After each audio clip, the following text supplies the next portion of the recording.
बहुत पुरानी समय की बात है। एक गांव में एक किसान रहता था। किसान के पास धन दौलत की कोई कमी नहीं थी। खेत खलिहान, बैल बकरी, अनाज और सुख सुविधा सब कुछ था। लेकिन उसकी जिंदगी में एक बड़ी कमी थी, उसकी कोई संतान नहीं थी। यही बात उसे अंदर ही अंदर खाए जा रही थी। किसान की पत्नी बहुत समझदार और धार्मिक प्रवृत्ति की थी। वह रोज भगवान के आगे झुकती और विश्वास करती कि एक दिन हमारी पुकार भगवान जरूर सुनेंगे और हमारा सूना घर भी बच्चे की किलकारी से गूंज उठेगा। एक दिन रोज की तरह किसान की पत्नी अपने हाथ में पानी से भरा कलश लेकर पीपल के पेड़ में जल चढ़ाने के लिए जंगल की ओर जा रही थी।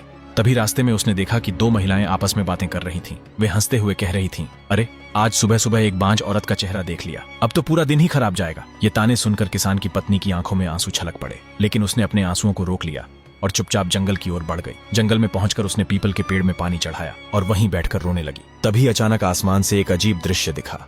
एक चील अपने पंजों में एक सांप दबाए हुए उड़ रही थी, लेकिन कुछ ही पल बाद वह सांप उसके पंजों से छूटकर सीधा किसान की पत्नी के पास आ गिरा। वह सांप अभी जिंदा था, लेकिन उसे गहरी चोटें लगी थीं। किसान की पत्नी के दिल में दया उमड़ आई। उसने हिम्मत करके उस घायल सांप को उठाया और अपने घर ले आई। अपनी पत्नी के हाथ में सांप देखकर किसान हैरान रह गया। उसने पत्नी से पूछा, तुम इस घायल सांप को घर क्यों ले आई हो? किसान की पत्नी ने पूरी बात बताई। मैं पीपल के पेड़ के नीचे बैठी थी, तभी आसमान से एक चील ने अपने पंजों से इस सांप को गिरा दिया। ये बुरी तरह घायल हो गया था। अगर मैं इसे वहीं छोड़ देती तो शायद ये दम तोड़ देता, इसलिए मैं इसे अपने साथ ले आई। किसान ने पत्नी की बात ध्यान से सुनी और कहा, ठीक है, तुमने सही किया। मैं इस सांप का इलाज करवाता हूँ और फिर इसे जंगल में छोड़ आता हूँ। किसान तुरंत हकीम के पास दौड़ा और दवा लेकर आया। घर पहुंचकर उसने बड़े प्यार और सावधानी से सांप के घाव पर दवा लगाई और पट्टी बांधी। फिर उसने बड़ी सावधानी से सांप को उठाया और जंगल की तरफ चल पड़ा। जंगल में पहुंचकर उसने उस सांप को जमीन पर रखा और यह सोचकर कि अब यह अपने बिल में चला जाएगा, किसान अपने घर की ओर चल पड़ा। लेकिन सांप वहीं जमीन पर चुपचाप पड़ा रहा और किसान को जाते हुए देखता रहा। जैसे ही रात ढली, वही सांप खिड़की के रास्ते किसान के घर में आ गया। उसने देखा कि किसान और उसकी पत्नी गहरी नींद में सो रहे हैं। सांप चुपचाप उनके बीच जाकर लेट गया। सुबह जब किसान की पत्नी की आंख खुली तो उसने जोर से चीख मार दी। उसकी आवाज सुनकर किसान भी घबराकर उठ गया और बोला,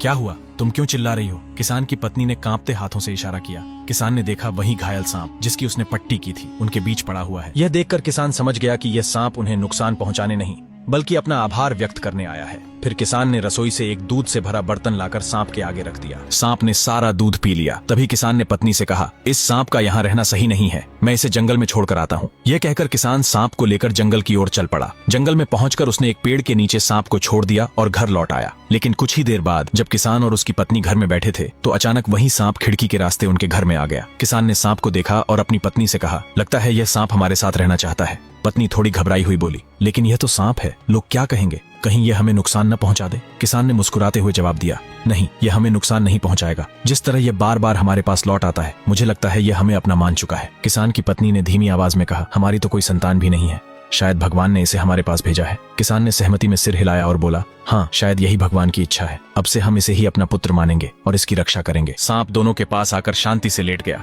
जैसे वह उनकी बात समझ गया हो। किसान और उसकी पत्नी की आंखों से खुशी के आंसू छलक पड़े। अब किसान और किसान की पत्नी सांप को लोगों से छुपाकर अपने पुत्र की तरह घर पर रखने लगे। जब किसान की पत्नी पीपल में पानी डालने जाती तो वह सांप अपने किसान पिता के साथ घर पर खेलता, और जब किसान कहीं बाहर जाता तो सांप बेटा अपनी माँ की घर के कामों में मदद करता। अब जब किसान की पत्नी को कोई बांझ कहता तो उसे बुरा भी नहीं लगता, क्योंकि उसे तो भगवान ने एक सांप के रूप में बहुत अच्छा पुत्र दिया था। इसी प्रकार समय बीतने लगा। एक दिन किसान की पत्नी भगवान की मूर्ति के सामने उदास बैठी होकर भगवान से कुछ कह रही थी। तभी पास खड़े किसान ने यह देख लिया और अपनी पत्नी से बोला, क्या हुआ? तुम इतनी उदास क्यों हो? क्या किसी ने तुमसे कुछ कहा? किसान की पत्नी ने कहा, ऐसा कुछ नहीं है, लोगों की बातें सुनना तो मैंने कब का छोड़ दिया। किसान हैरान होकर बोला, तो फिर बात क्या है? तब किसान की पत्नी ने बड़े भावुक स्वर में कहा, भगवान ने हमें आज तक सब कुछ दिया है, हमें किसी भी चीज की कमी महसूस नहीं हुई। जब हमारे पास कोई पुत्र नहीं था तो भगवान ने हमें पुत्र दिया, लेकिन हर माँ की यह इच्छा होती है कि वह अपने पुत्र की शादी कराए और उसके लिए एक सुंदर सी बहू लाए। हमारी तो वैसे भी अब उम्र होने लगी है, पता नहीं हम कितने दिनों के मेहमान हैं, लेकिन हमारे जाने के बाद हमारे पुत्र का ध्यान कौन रखेगा?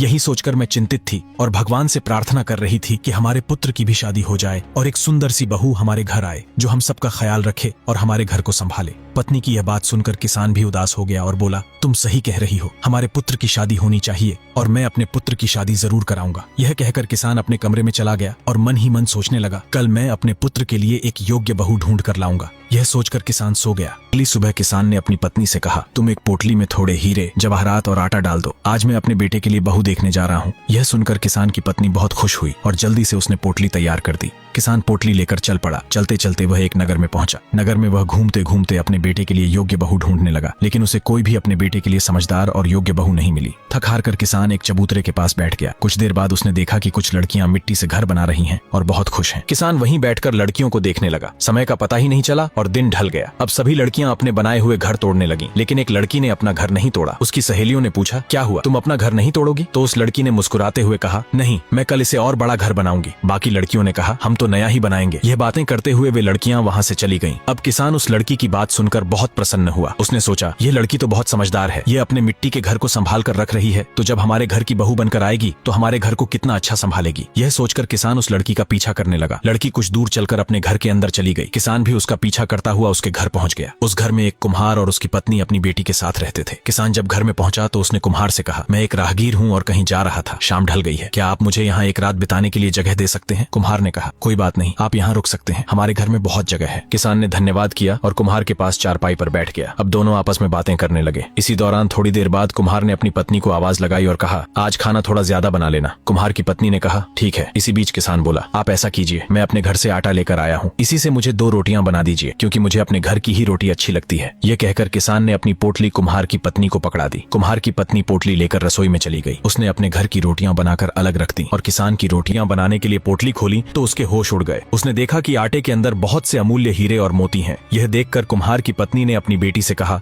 जा अपने पिताजी को बुला ला। बेटी ने बिल्कुल वैसा ही किया। जब कुम्हार रसोई में आया तो उसकी पत्नी ने सारी बात बता दी। कुम्हार ने कहा, शायद ये कोई अमीर व्यापारी है और जल्दी जल्दी में इसने इस बात पर ध्यान नहीं दिया होगा। तुम ऐसा करो, आटे को चलनी से छान लो और हीरे मोती को वापस पोटली में डाल दो। कुम्हार की पत्नी ने बिल्कुल वैसा ही किया। उसने चलनी से आटे को छाना और किसान की अलग रोटियां बना दी। अब कुम्हार की पत्नी और बेटी ने मिलकर सभी के लिए खाना लगाया। खाना खाते समय कुम्हार ने किसान से पूछा, आप किस गांव से आए हैं और किस गांव की तरफ जा रहे हैं? किसान ने बताया, मैं प्रीतमपुर गांव से आ रहा हूं और बरसाना की तरफ जा रहा हूं। कुम्हार हैरानी से बोला, इतनी दूर? आपको तो वहां पहुंचने में अभी 1 महीना लगेगा। किसान ने कहा, क्या कर सकते हैं, बरसाना में मेरा एक दोस्त रहता है जिसकी एक बेटी है, उसी का रिश्ता मांगने के लिए मैं जा रहा था। यह सुनकर कुम्हार ने बड़ी उत्सुकता से पूछा, क्या आपने कभी अपने दोस्त की बेटी को देखा है? किसान ने कहा, नहीं, अभी तक तो नहीं देखा, अब उसे देखने के लिए ही जा रहा था। तब कुम्हार ने कहा, आपको कहीं और भटकने की आवश्यकता नहीं है। हमारी भी एक बेटी है जो घर के कामों में बहुत ही कुशल है और घर का हर काम करना जानती है। आपको तो अपने बेटे की शादी करनी है, चाहे वह आपके दोस्त की बेटी के साथ हो या मेरी बेटी के साथ। किसान यही तो चाहता था, लेकिन उसके मन में डर भी था कि वह अपने बेटे के बारे में सच नहीं बता सकता कि वह एक सांप है। बिना मिलवाए शादी कैसे कराए? फिर उसने एक युक्ति सोची और कुम्हार से कहा, मैं अपनी बेटी की शादी के लिए तैयार हूँ, लेकिन मेरा बेटा बाहर विदेश पढ़ाई के लिए गया है, वह इस शादी में नहीं आ सकेगा।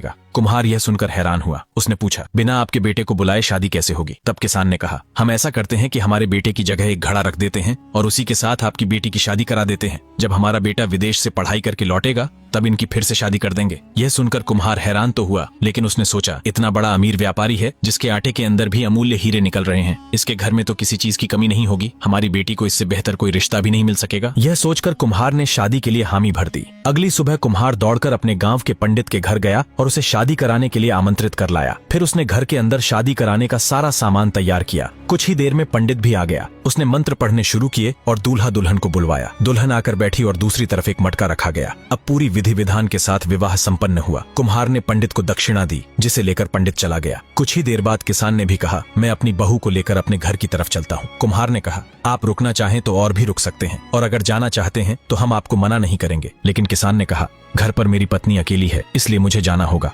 कुम्हार ने कहा, ठीक है। फिर कुम्हार ने अपनी बेटी को बहुत सारे उपहार दिए और खूब सारा दहेज दिया।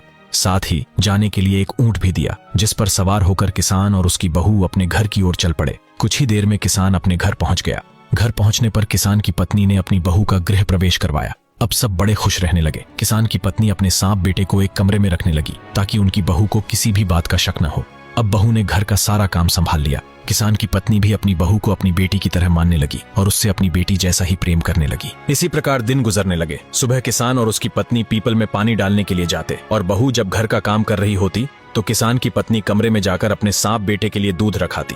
एक दिन इसी प्रकार सुबह सवेरे किसान और उसकी पत्नी पीपल में पानी डालने गए और उनकी बहू घर का काम करने में लग गई। घर का काम करके जब बहू ने सोचा कि अब खाना बना लेती हूँ तो उसने देखा कि चूल्हे के अंदर लकड़ियां समाप्त हो चुकी हैं और आग जलाने के लिए रखे गए दिए के अंदर भी आग नहीं बची और घर के अंदर एक दिया रखा जाता था जिसके अंदर तेल डालकर उसकी आग को जलाए रखा जा सके। किसान की बहू से यह बड़ी गलती हो गई कि वह काम में इतनी व्यस्त हो गई कि उस दिए में तेल डालना भूल गई। अब घर के अंदर आग न पाकर वह बड़ी चिंतित हुई। उसने सोचा कि अभी मेरे सास ससुर घर आते होंगे और मैं अभी तक खाना नहीं बना पाई हूँ और बनाऊं भी तो कैसे। फिर उसने सोचा कि पास में जो घर है वहां जाकर आग मांग लाती हूँ। यह सोचकर वह पड़ोस के एक घर में गई और दरवाजा खटखटाया। अंदर से एक महिला बाहर आई। किसान की बहू ने कहा, हमारे घर की आग खत्म हो गई है, क्या आप मुझे आग दे सकती हैं? पड़ोसन बड़ी हैरानी से बोली, तुम कौन हो और किस घर में रहती हो? तब किसान की बहू बोली, मैं सामने वाले किसान की बहू हूँ, अभी कुछ दिन पहले ही ब्याह कर आई हूँ। काम में इतनी व्यस्त हो गई कि घर का दिया बुझ गया, सोचा आपसे आग मांग लूं। पड़ोसन ने बड़ी हैरानी से कहा, पर किसान को तो कोई पुत्र ही नहीं है, तुमने किसके साथ शादी की है? फिर किसान की बहू ने पूरी बात बताई। तब पड़ोसन ने किसान की बहू के कान भर दिए और कहा, तुम आज ऐसा करना कि जब तुम रोटी बनाओ तो उसमें ज्यादा नमक डाल देना, फिर देखना।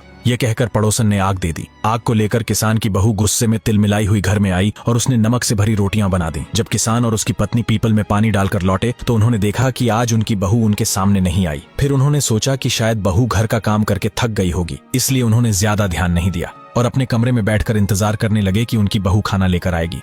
जब कुछ देर प्रतीक्षा करने के बाद भी बहू खाना लेकर नहीं आई तो किसान की पत्नी ने किसान को खाना परोसा। किसान ने जैसे ही नमक से भरी रोटी खाई उसके चेहरे का रंग उड़ गया। किसान की पत्नी ने पूछा, क्या हुआ? तो किसान ने बताया, रोटियों में बहुत ज्यादा नमक डाला गया है। अब किसान की पत्नी बड़ी चिंतित हुई।